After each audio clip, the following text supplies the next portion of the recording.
Welcome to Mine Explorers episode 29. 29. All about aggregates. And if you'll notice, I'm wearing a hat. Now, before you run away and get like, oh, I'm so offended, read it. Make aggregates great again. Make aggregates great again. These hats are real popular. You know, we've been sending them to our clients and they love it. They think it's awesome. So I hope you, the audience, also find some humor in it and some just fun marketing, really. Yeah. All of our clients have enjoyed the hat so far, even the Democrats. Yeah, sometimes they request more. Yeah. So I got to get more printed for them, so. Fun to wear around conferences and different things. Yeah. If you'd like one, and you'd like to be a client, let me know. Maybe we can hook you let up. Crystal know. Well, we can't just give them away to everybody because they're expensive. Well, I mean, it costs to print, so, Yeah. and buy. But it's fun Make to wear. a good case, and we'll consider. Yeah, so what are we talking about today? Aggregates. So we're talking about infrastructure megatrends, market shifts, and megaprojects. Megaprojects. Megaprojects. What classifies as a megaproject? Megaproject, I would say anything that's north of $1 billion. Wow, that is a megaproject. Yeah, so like not like a little local municipal bridge, but like highway projects. Interstates. Interstate, rail. Yeah, rail. We'll get into it and talk about some examples. But you know, last week we dove into the metal space. Today we're zooming in on construction aggregates. So we haven't talked about them in a while. We're due for construction aggregate talk. This is the rock, sand, and gravel under every project in America. Everywhere. Every project in America has aggregates involved in You some probably way. couldn't point to something that's built that didn't have one of those materials in it. At some point, some part of At the some construction. point, some part of the way. Like even golf courses need construction aggregate materials. Yep, Specific golf sand. yep. Yeah. Yeah, and all sorts of other minerals too. We're talking about all the fertilizers and everything. Right. They bring in fill to do all the different things. They bring in the sand, they bring in the aggregates and the rock for the paving and the clubhouse and all that other stuff and all the sidewalks. So It a all lot of adds- construction aggregates adds and golf up. courses. But yeah, so here's the big topics we're going to cover today. Infrastructure megatrends, real-time market insights that we've gotten from Mineralocity, which is something we want to incorporate more because that's unique. We're not just regurgitating or reinterpreting other news out there. That's our own proprietary source. So we can talk about really interesting things from there. And why mega projects in transportation, tech, and utilities are creating unprecedented demand for construction aggregates. So you actually touched on this last week when we were talking about uranium demand, copper demand, critical mineral demand for data centers, AI data centers and all that. Right. But then you touched on, well, they also need construction aggregates for all that. So that actually is going to be a good chunk of today's episode. So for everybody in construction aggregates, this one's for you. And as a reminder, we haven't had an aggregate-specific episode since we released the construction aggregate theme song. Oh, that's right. And since it's been so long and we've gotten so many new subscribers and viewers since then, I think we should replay it maybe at the end of this episode or maybe take a break in the middle and play the construction aggregate theme song. I'll decide when I edit. I'll pop it in somewhere. You've been warned. Yeah, it's fun. I've been thinking about redoing it, maybe some of it, and just kind of sharpening it up a little bit and improving it because it did really well. They actually played it. Several major construction companies and aggregate companies have asked to play it at different places. Yeah. One major aggregate producer played it at their annual conference. Didn't they play it at the Texas Association of Construction, TACA. Construction Aggregate? What? Yeah, it's just the Texas Association for Construction No, I think I Aggregates. said that wrong. Yeah. Okay, yeah, cool. The Texas Aggregates Aggregate- and Concrete Association. Yeah, probably. Yeah. TACA. Texas Aggregates, Acronyms yeah. are hard. I'll pop it up here. Yep. Once again, power of editing. But yeah, so TACA, they played it there at that conference. There was a radio station in Europe that asked for permission to play it. and I've given it to several universities and associations to play, and several magazines have played it online. And if we see you at a trade show, I'll have cards that will play it as this little soundbite. So diving right in, let's talk about signal number one, infrastructure megatrends fueled by the Infrastructure Investment and Jobs Act, the IIJA, and projects. So the Infrastructure Investment and Jobs Act has been interesting. So it's a big, $1 trillion investment, but there have been, it came out and it was signed in 2021. And it was expected that it would create an immediate boon for the aggregates industry. And Right. everyone thought, okay, this is going to be a big deal. But coming out of COVID, there were supply chain issues, but that other thing, inflation. Mm-hmm. So all of these projects that it was supposed to accomplish, now they cost 50% more 4 years later. Right. And so that $1 trillion is going a lot less far. Also, much of those dollars were tied up in matches. So the state puts in half, the federal government puts in half, the local municipality puts in half, the government puts in half, different ratios. So a lot of that funding is there, but it's waiting for the counterparty to get involved. So some areas move quickly, they've taken advantage of it, there's lots of projects going on. Other places, not so fast. Is it just the counties itself not having the money, or they're waiting on federal funding? Well, we're talking about states and local municipalities. To get the federal funding, they need to come in. They need to come up with the money, right? Yeah, so hey, let's build a bridge together. I'll put in half if you put in half. Right. And so they're delaying or not coming up with the money, and so the federal money is not there.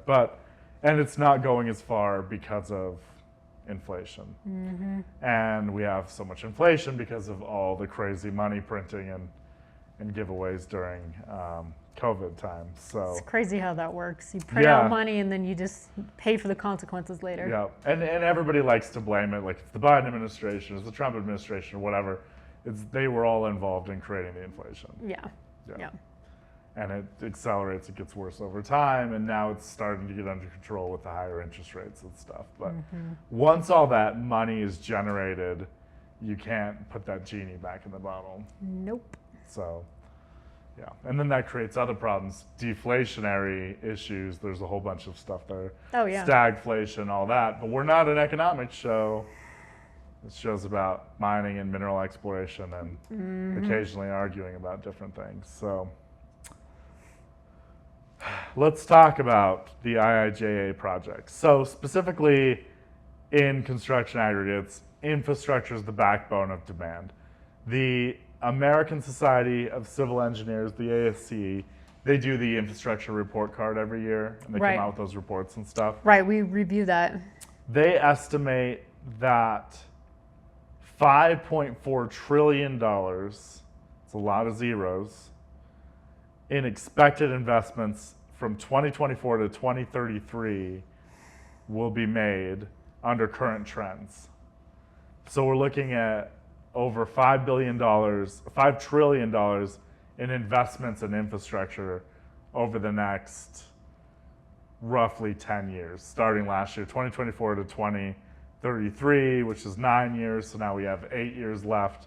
And let's say maybe $500 billion of that's been spent. There's still $4 trillion almost that's going to be invested. But the ASCE thinks that there's still a $3.7 trillion gap if the funding retreats. So much like the IIJA, if it's not all deployed and it doesn't all get used and there's not coordinated effort between private, public, state, local, to get the job done, that there's going to be a big gap in funding. So That they'll remove the funding? yeah, it's just shortfalls. Wow. And also inflation. I remember reading that report of the the infrastructure report card, and the last I saw, I think it was the 2024 report, that the U.S. overall had a C Yeah. rating for infrastructure. Yep. And maybe that's fine now, but when we talk about what we talked about last week with power demand growing, potentially 2% or more year over year, like the 90s, that's all infrastructure. It was all that power infrastructure and everything. Oh, yeah. To tear up all those roads and highways and everything and relay all the new pipe and cable and everything to That's so juice much everything material up. It's a and lot work. of material. But then just some of the growth we're seeing and then just the deterioration in conditions. C can quickly become a D if things aren't done about it. The roads don't get better, and every year and every hot cycle, cold cycle, freeze thaw, all that creates more and more wear and tear. Oh yeah, So I mean, there's a lot that needs to be done. they're not built to be stayed forever, right? So let's talk about specific projects. So real projects in motion. We have the Gateway program. That's the NEC rail, which is a rail between Newark and New York City. It's a $6.8 billion project. It's aimed at doubling the train capacity between those two areas Wow. by 2035. So another 10-year project, $6.8 billion, and assuming it's not the California high-speed rail network, at the end of the $6.8 billion in the 10 years, It we'll should actually be see done. them double train capacity. Yes. I hope somebody's holding them accountable. Yeah. Well, it's New York and Newark, so There has to be a lot of demand. for yeah, that. there's going to be a lot of loss and a lot of issues getting that done. But 6.8 billion is a pretty healthy budget. If that were here in Utah, the whole thing could be done for probably half that. Oh man, I would love to see a train from Salt Lake City to Vegas. That would be incredible. Yeah. I know they've talked about it. Yep. High speed. Mm-hmm. That'd be really cool. Or even to some of the communities out of Salt Lake Valley where people live. Yeah, so we have rail between basically Provo, Springville, and Ogden, Right. which for those of you not from Utah, that's about a 100-mile span. Yeah, Um, about. And then It just outside follows of the that, main highway corridor, I-15. you can take Amtrak to major cities, Right. but a lot of the smaller communities, like the Vegas rail, if it went through and stopped in like St. George, there's a lot of retirees, a lot of people's grandmas and grandpas that live in Salt Lake Valley live in St. George. So a high-speed rail to St. George, it's 3/4 or more of the way to Vegas would have a lot of traffic, really help out Oh yeah. Utah. So anyway, that's a tangent. U.S. construction starts spiked 16% in June of this year. Non-residential and public sector projects are leading the way. Interesting. So residential is slowing, high interest rates are dragging, Yeah. home inventories are rising. There's not nearly as much going on there. Builders have a lot of inventory in a lot of markets right now. So even around here, which is typically a very hot market, we're not seeing home prices drop, but I'm seeing more and more homes on the market. And staying on the market for longer. Yep. Definitely So, seeing but that. there's still plenty of residential, multifamily and things going on here. But in general, non-residential public sector projects are leading the way in the U.S. So that is driving aggregates. And just kind of a reminder, like every new road, tunnel, rail yard, all the railways, everything, it's all aggregates. Oh yeah. It all goes into the cement and concrete and the asphalt and Everywhere. builds everything. So Builds everything. interesting and kind of a tie-in, with our Mineralocity platform. We have Dodge data integrated where you can actually see where demand is going and coming from. And that's constantly updated. We're updating that constantly, and so that shows where the demand is going, which leads us really nicely into segment 2, which I will let you talk about because that's a specific Well- Mineralocity case that's very interesting. Well, this was interesting because it happened today. So my team updated the Dodge data for Mineralocity because they do that as soon as data comes out, we update the platform. This side of Mineralocity is specifically what we use in-house. We don't sell this platform because, to be honest, it's too powerful for the public. But it gives us really great market insight for the reports that our consulting team does. But anyways, my team told me that they noticed in Maricopa County, Arizona, there was a spike of allocated project funding. It went from 121 billion in Q2, which is huge. That's a big budget, to what was it, $1.3 trillion this quarter. That is a 10x increase in a very short amount of time. So Yeah. I was curious about that because Dodge data doesn't provide you with the specifics of what attributes to those funds. So I looked, and what I had found is that there are more data centers going into the Chandler and Goodyear area. For our audience, Maricopa County is Phoenix. Oh yeah, And all Phoenix. the suburbs. Yep. Yeah. So it's pretty much for those like- of you not familiar with counties in the West, Yeah. we're talking about Phoenix, the Phoenix market. It's a pretty big county too. Yeah, it we covers just a break lot of down our ground. data by county for our market studies, but we're talking about the Phoenix Yeah, market. and they're building a new Highway 10, or not built new, but expanding it. That's probably a good chunk of that increase because And- that is a huge project. And they've been working on that project for years now. Yep. Yeah, a lot of new roads, a lot of new infrastructure, transportation routes. But the one I thought that was most interesting that came up in my research was they are building in the Phoenix area. The Taiwan Semiconductor Manufacturing Company is building a lab there, which, if you know anything about semiconductors, Taiwan is the world's leading manufacturer of these high-end semiconductors. Oh, they're the top. They're Yep. the top. Yeah, everybody else is playing catch up to Taiwan. Oh yeah, well Taiwan has been quietly building these really high-tech labs over the last decade or so, and so they have gotten just leaps and bounds ahead of the game. So them building a facility in Phoenix I find very interesting. And I think it's a smart move. I mean, great on Phoenix for getting that. So they see the AI data center demand and all the data centers going in there. Yeah. And that's part of their market. And then huge labor pool, Yeah. power. They've got the infrastructure there for it. Well, they also have the room for it too. Yeah. There's a lot of space in that valley. Phew, a lot less than there used to be. I know it's crowded. I It's think it's getting busy. I don't know the number on the top of my head, but I believe from one end of the Phoenix Valley to the other in populated centers, it's 70 miles. Wow. And you're in suburbs and the city center for 70 miles. Feels from like end to end. feels That's like Salt the urban Lake area. and the Utah.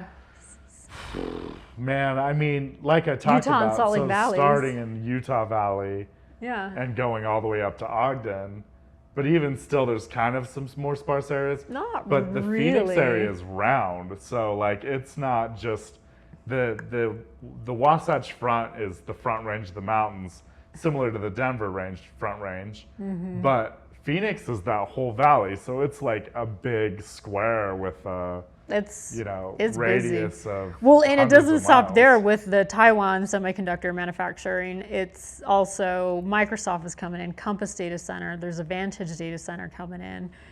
In Chandler, you got Cypress One, Digital Realty, and EdgeCore. I don't even know these companies. But we just have more data centers being built over and over again, which is going back to your point, is going to increase demand like nobody's business. Yeah, there's a lot. I mean, when we talk about Meta putting in a data center the size of Manhattan, That's insane. think about the amount of aggregates for that. That's insane. You're talking about millions of tons for that project. Millions of tons. Yeah. And then you got to fill it with processors and microchips and servers and all that stuff, and tons, hundreds of millions of miles of wiring, That's and that's all so they copper. need like how many aggregate mines do you think is going to have to service that one data center? Well, I mean, if you took one large quarry offline for 5 years, it would build that. It's crazy. Yeah. And then they need their own copper mine. Right. Yeah, you're talking about 100,000 tons of copper maybe in something that size. Yeah, that's wild. I mean, tens of billions of dollars. That's Yeah. wild. That's crazy. Yeah, so I was kind of blown away with that just today. Yeah. Yeah, and then of course, you know, water and utilities, always just your, I don't know what you want to call it, reoccurring updates. You always need to update your water, your pipelines, reclamation systems, transmission lines, substations, that sort of thing, all to service your data centers. Right. Yeah, well, they all need to be upgraded. All of it needs to be upgraded. Yeah. Yeah. Yeah, and the water, that one really, I don't know how Yeah, I wonder what they're going to do. so many people moving into the desert and out here. I don't know what the solution is, but there's not enough water. Well, we'll have to figure it out. Yep. Yeah. Figure it out. Yep, and quickly. Yeah, and like I talked about last time, I know there's ways to cool data centers now that use a lot less water, so it's less of an issue. But the power is still a huge issue. Right. And Arizona has nuclear power, and probably plans for more Yeah. with all this going on. I mean, you would have to. I know they have plenty of solar, but that's only get them so far. Right. Yep. Yeah, it's interesting. So that's a specific example. So we've got a lot of infrastructure going on. We've got a lot of mega projects that are driving demand. Yep. But within the industry, one of the interesting things we're seeing in how people are preparing is it's a lot of M&A activity going on. There is a lot of M&A activity going on. Yep, a lot of M&A and aggregates. Yeah. I mean, there was a fair bit last year. We did a report of how many, and it was about 145 M&As happened in 2024. So I'll be curious to see where 2025 ends up. 124 of all sizes. Is that 124? Big, I think I small. misspoke. I think it's 145. Still a lot. That's a lot. Yeah. Quite a bit. Yeah, and that's all of them across the board, big, small. And there have been a lot of Yep. major ones. So There has been a lot of major ones. just recently, CRH, which is huge. Yes. They control many different aggregate companies under different brands. And they're big in the cement game under Ashgrove Cement, which is really a conglomerate of a lot of different cement plants that have been acquired over the years.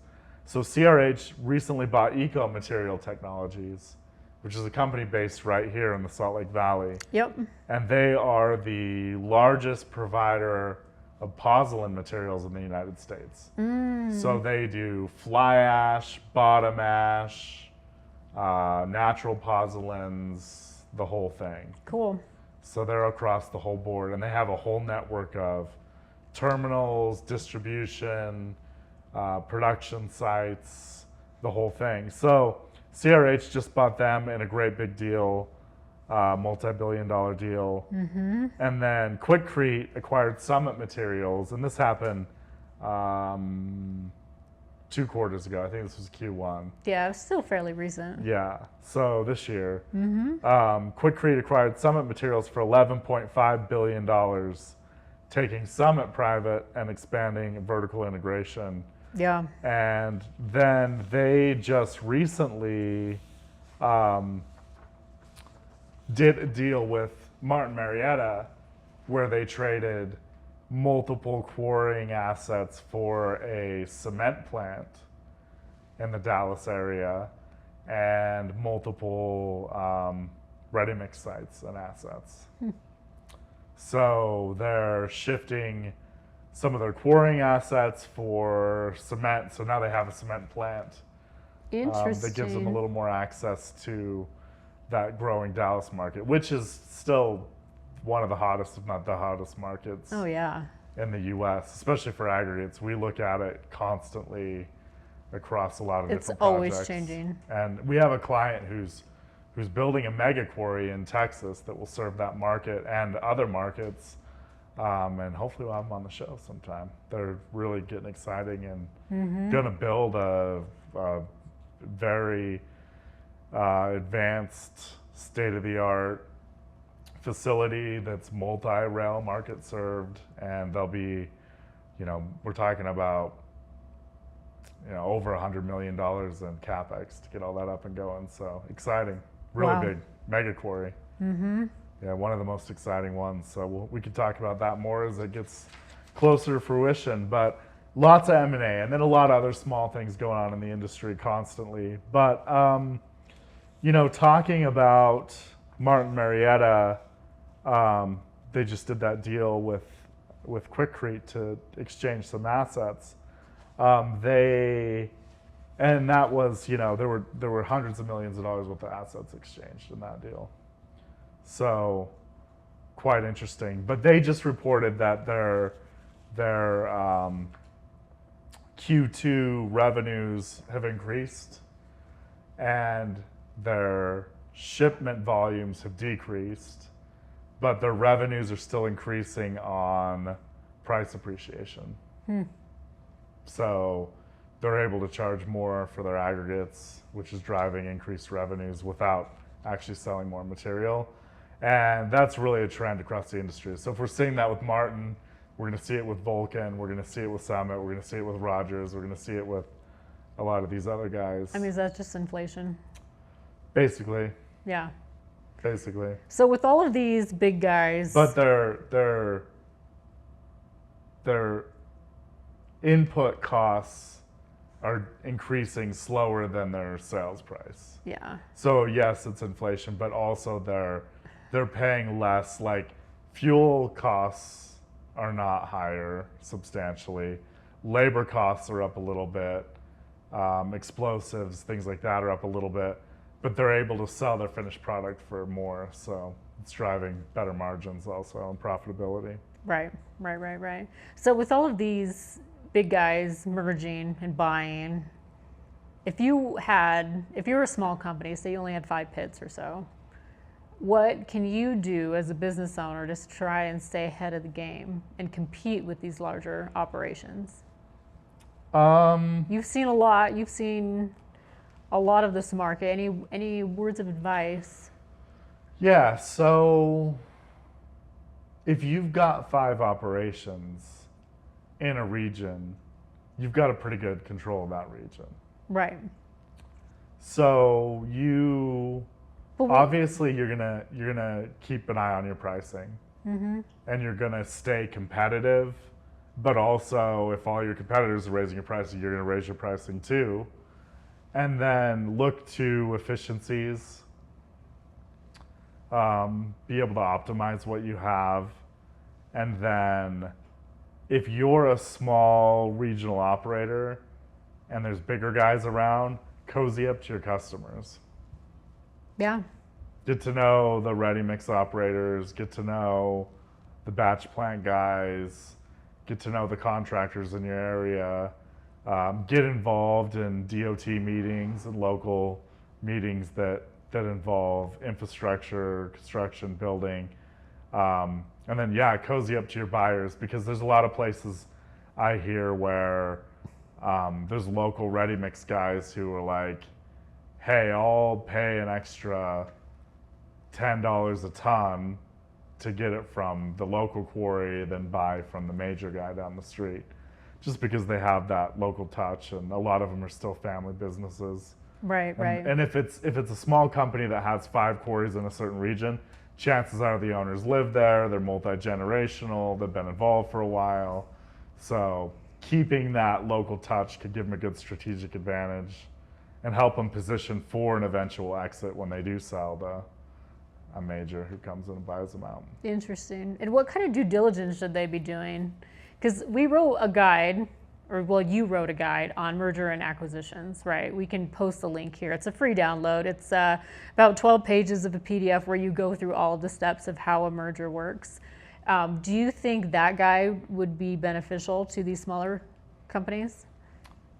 Kind of like doing like a reverse due diligence of like, okay, if I'm being acquired, what kind of company how to do I? prepare for an acquisition, how to position themselves for an exit. Yeah, absolutely. Yeah, cool. Yeah, because if you know what they're going to look at, what they're looking for, Right. then you can prepare yourself. And if there are skeletons in the closet, It's a good time to MSHA figure out. violations, potential environmental legacy issues that are left over, bad debt, things you need to clean up.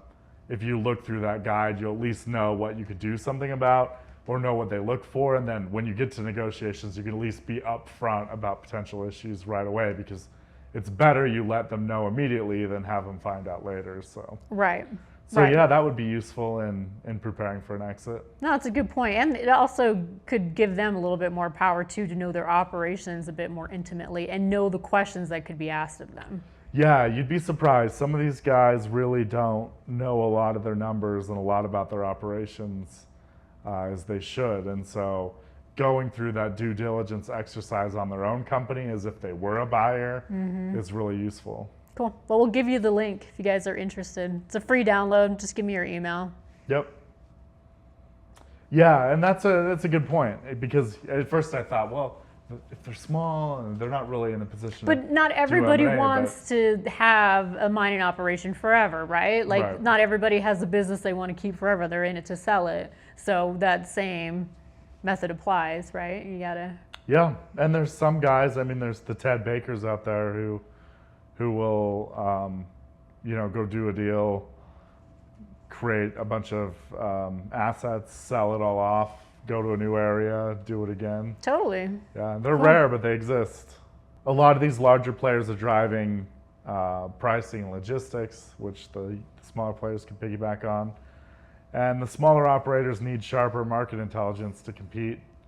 They need to understand their pricing. They need to know what's going on. How do you get your market intelligence? I mean, there's the old-fashioned way. You can go out and go to the bar and just have your ear to the ground, hire people from your competitors and interview them and ask questions. Or you can subscribe to a platform like Mineralocity where you can see where everyone is, what's going on, and then stay up to date on the news and the developments in the market. There's a lot of great solutions now. I mean, pricing, there's some really great solutions like PriceBee from, it's now run by XBE, and that's designed to help you be the best price for your operation strategically and for the future, but also maximizing your value now. So there's a few different solutions that really help with market intelligence. So using like Mineralocity and XBE in conjunction could really put you ahead. Yep. Cool. Very Absolutely. cool. And we'll talk about that next month at AgNexus Yeah, in we depth. will. So Yeah, that'll be good. We'll do a whole episode on that. It'll be interesting for our viewers. Yeah, so those are the major segments that I had. So now talking a little bit about AI, which is my favorite topic lately. It's never going away. ChatGPT-5, mixed feelings on the internet about it. I have mixed feelings myself, and really my only beef right now is it keeps crashing. Crashing. Doesn't load, doesn't finish a task. I've found some mistakes, things that it's popped up and done that didn't really make sense, Well, that I didn't notice previously. yeah. Like for this episode, it flagged the India tariffs as like, oh, that's something big you need to talk about. And in relation to construction aggregates, so I did a deeper dive and I was like, but why? But why? But why? And there's some anecdotal or theoretical impacts, but at the end of the day, we don't import significant amounts of construction aggregates or even industrial minerals from India. We import a lot of finished goods that require labor, manufacturing, things like that. And so it's a lot less of an impact. It impacts steel, it impacts aluminum, some of those things, but for a construction aggregate episode, largely irrelevant. So yeah, mixed reviews on ChatGPT-5, but I think maybe they rushed a little bit. And I anticipate they'll do an update in the next few weeks that kind of helps things out. But in the meantime, they made 4.0 available again for all the people that were whining about 5. Was it not available? Yeah, so they just made 5 the model. Oh, I see. Okay, So that instead makes of a being lot of able sense. to choose multiple models for different things, Yeah. you just put your request into 5. 5 chose the best way to get it done and did it. People didn't like that. So they that's probably why it's crashing on my end then. So now that you can use 4.0 again, so we'll see. But with all that said, I'm using ChatGPT 5 to plan a family vacation to Germany this fall. And I had it plan the itinerary and the recommended routes and where we go based on some criteria. I want a family vacation where we go see castles that involves fun activities for the kids. And so it's a mix of sightseeing, road trip, driving around, family fun time, and then fun kid activities. And it planned a whole itinerary for me. It looks good on paper. I booked the car, I booked all the hotels. Well, the places that existed, it recommended. right? All the places existed. That's good.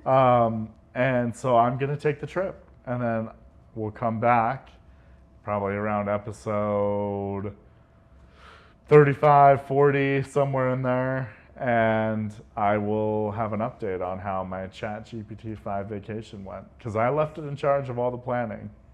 Well, I love the idea So- of having it create a checklist for you. I think that's brilliant. Yep. And I actually did the bookings, but it told me where to book, Yeah, when, yeah, how, yeah, right. where to stay, what to do.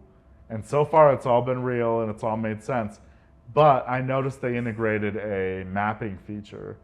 So it asked, would you like me to make a map of your itinerary? And it made a map that's not just like a cartoony drawn like DALL-E model map.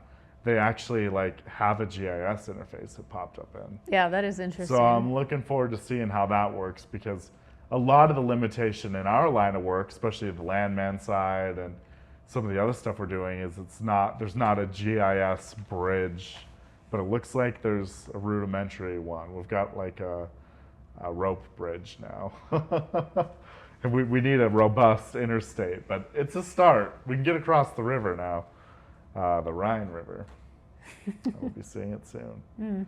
So yeah, I can plan an entire overseas trip with the AI and a few good data sources. So I think it'll be interesting to actually go do it and see how it looks Right. and how we like it, and then give it feedback for next time. No, it's great. It's changing. Hopefully for the better, but we will see. How about in your world? How are you using it? I'm using it for daily news updates, which has been very helpful. Do you want to give everybody the prompt? Sure. I mean, I say, please act as a mining industry researcher for me, and please scan the last 24 hours of news that's relevant to my industry. Something along those lines. Yeah, so I think it's a really useful thing. So if you're a plumber and you run a plumber company in a certain area. A plumber company. Yeah. Mr. And Plumber. HVAC is the fancy word, right? Because all the plumbers also do Yeah, of course. HVAC stuff. So you run an HVAC.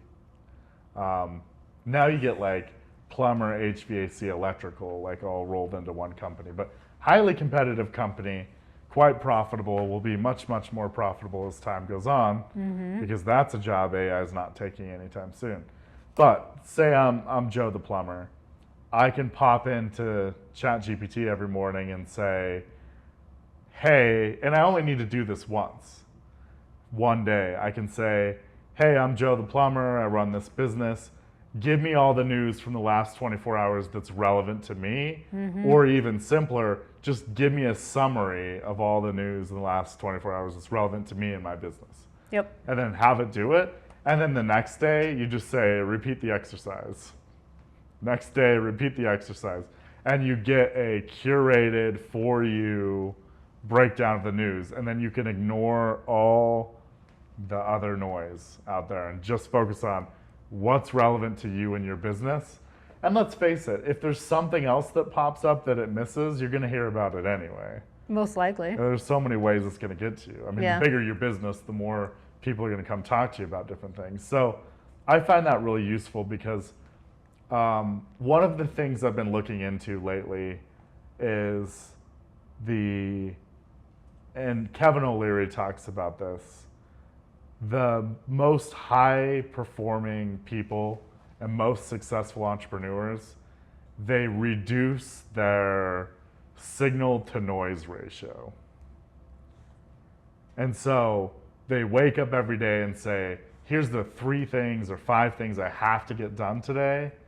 And they ignore everything else, put on the blinders, and just get those things done. That's the signal to noise ratio. So they're doing the important things and ignoring everything else. Similarly with like digesting news or things like that, like there's so much. So much news, it's exhausting. There's so much, like in the mining industry, there's 100 press releases every day from mining companies about sampling program, or we hired a new HR director, or we updated our website, or we got another assay result in, or whatever. Yeah, it's... we released a PEA, we updated our PEA, we've got financing, we've got a new financing round, and it's tons of noise that may not be relevant. But if you can have somebody go out for you and actually do a search every day and find what's relevant, you can just do the regular search in GPT-5 and it'll go out and look a little bit. But if you're like really want to be thorough, or you're in an industry that's really evolving rapidly and you need to really be in the know, click that deep research button and it'll take some time and really dig through. And you can tell it to check specific sources too. Like, hey, here's an Excel file with a list of my clients. If any of my clients are in the news today, add that. Yeah, it's a good one. So anyway, practical prompts, practical ChatGPT prompt to help you out with your day, a little personal angle there, way we're using it. So, cool. We've got Megaprojects, infrastructure, construction aggregates. In spite of slowing housing, they're still in demand, and volumes have decreased, and they're kind of decreasing and slowing a little bit, but not majorly, but that's being made up by a lot of price appreciation. Yep. And with data centers and everything else going on, they're going to be in demand more than ever. And, M&A activity is doing a lot of different things, but it's also tightening supply control. So while it's taking some opportunities off the table in some areas, it's creating other opportunities in other areas.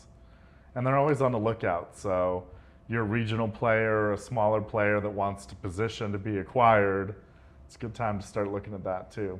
And even if you don't, and you've cleaned up your company and you've got all your books looking good and you've taken care of any potential liabilities and you're running better, all the better for you. Absolutely. Even if you don't. Because it also helps with getting leverage, if you need to take on some debt or do some things like that or expand. Just going through that exercise is super helpful. For sure. And if you want to see a lot of these shifts as they happen in real time, consider subscribing to Mineralocity. Yep. It's a very modest investment for a very powerful tool that's getting better all the time. Yeah, absolutely. And we'll see you next week for episode 30. And remember, make aggregates great again. Doesn't matter if you're red or blue, we all can agree rocks are cool. Rocks are cool.